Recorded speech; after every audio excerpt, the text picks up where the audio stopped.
જય હિન્દ મિત્રો, હું સચિન સિંહ પરમાર આપ સર્વનું આપણી યુટ્યુબ ચેનલ સ્ટડી વિથ સચિનમાં હાર્દિક સ્વાગત કરું છું. ઘણા દિવસથી આપણી યુટ્યુબ ચેનલ પર કોઈ પણ વિડીયો અપલોડ થયો નથી, થોડા અંગતો કારણોસર અને તબિયત સારી ન હોવાના કારણે આપણે આપણી યુટ્યુબ ચેનલ પર વિડીયો અપલોડ કર્યો નથી. બરાબર, આજે આપણે એક સરસ મજાના પોઈન્ટ એટલે કે ધોરણ 10નું સામાજિક વિજ્ઞાનનું કુદરતી સંસાધનનું ચેપ્ટર છે, તેનો એક સરસ મજાનો પોઈન્ટ જમીનના પ્રકારો વિશે અભ્યાસ કરવાનો છે.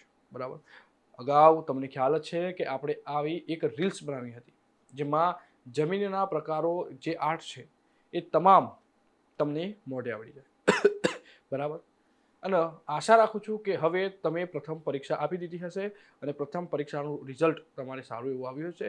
માટે હવે આપણે બોર્ડની પરીક્ષાને ધ્યાન રાખીને હવે તૈયારી શરૂ કરી દેવી પડશે. હવે આપણી પાસે ગણતરીના દિવસો જ રહ્યા છે. તો બરાબર, તો આજે આપણે એક સરસ મજાના પોઈન્ટ વિશે વાત કરીશું અને જે આ તમારી પરીક્ષામાં ખૂબ જ ઉપયોગી બનશે. બરાબર, જોઈએ છે શું છે. ચલો,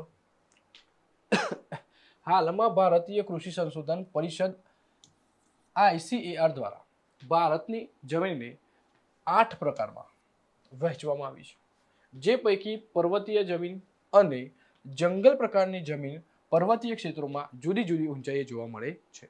હવે આ છે ભાઈ 8 જમીનના પ્રકારો. શું છે ભાઈ? જમીનના પ્રકારો.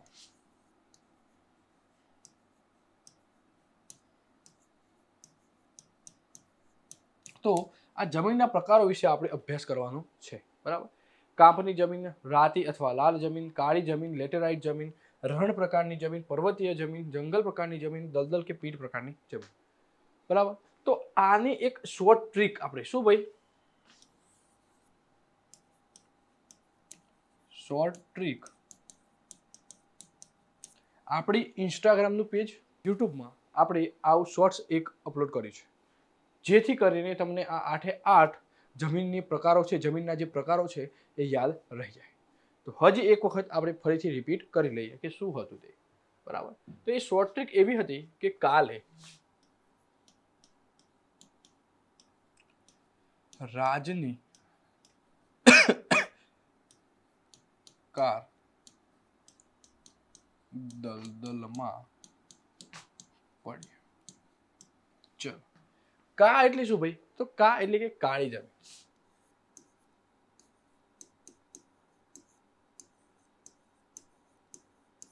ચલો, લે એટલે શું? લેટેરાઇટ જમીન. શું?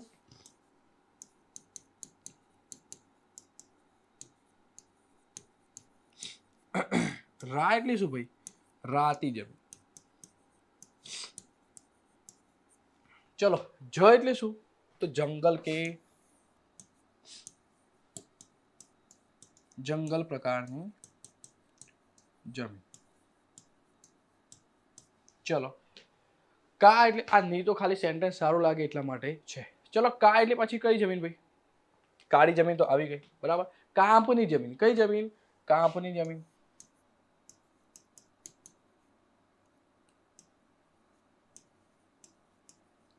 ચલો, ર એટલે ભાઈ રણ પ્રકારની જમીન.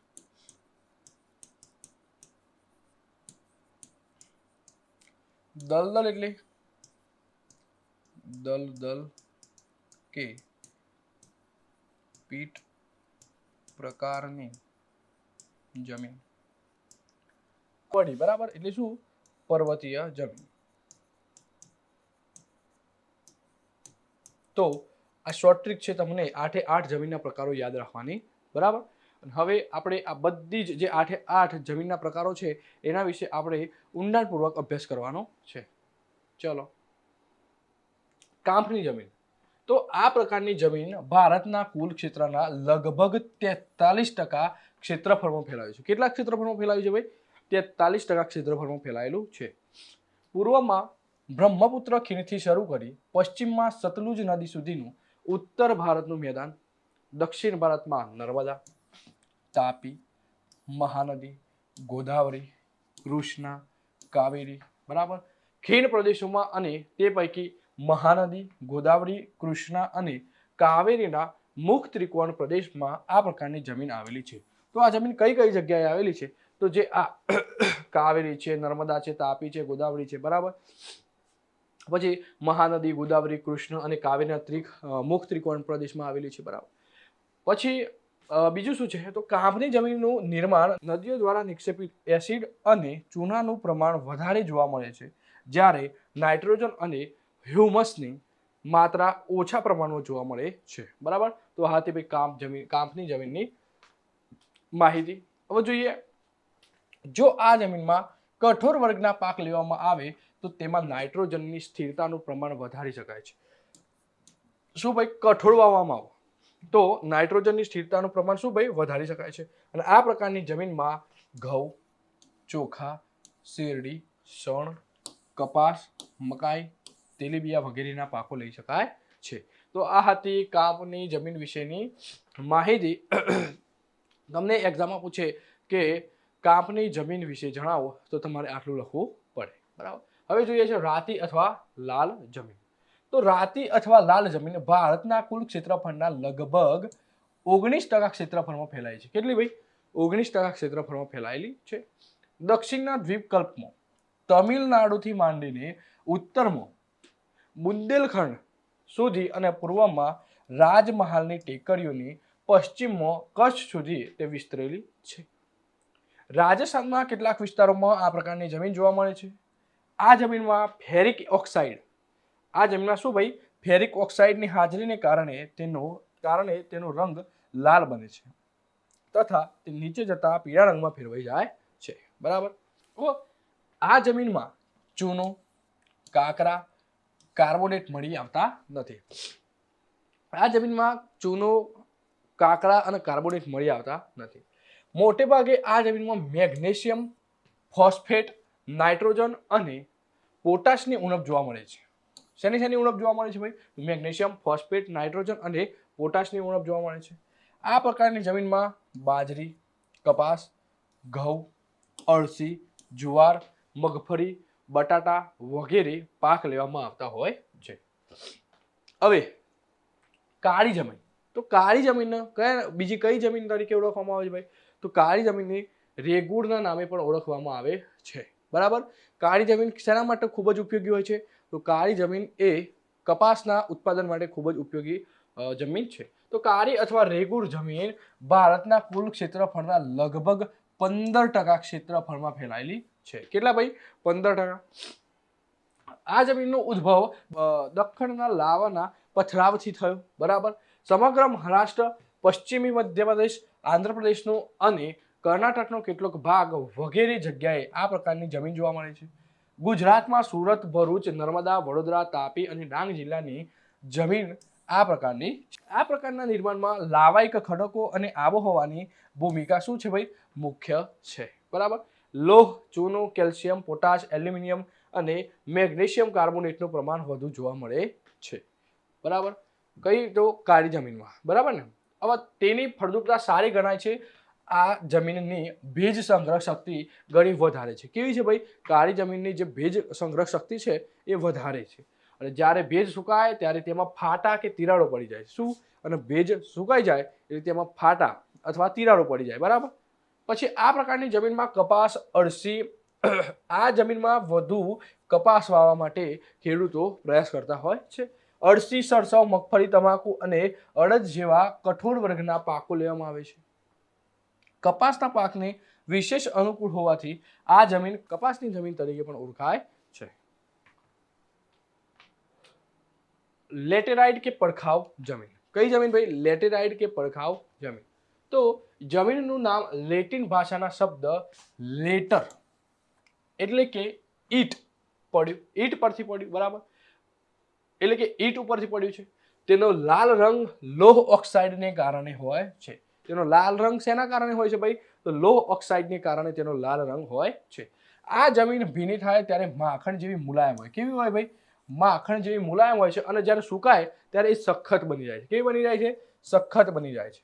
સૂકી અને ભેજવાળી આબોહવાના પરિવર્તનથી અને સિલિકામય પદાર્થોના નિવારણથી તેનું નિર્માણ થયેલું છે.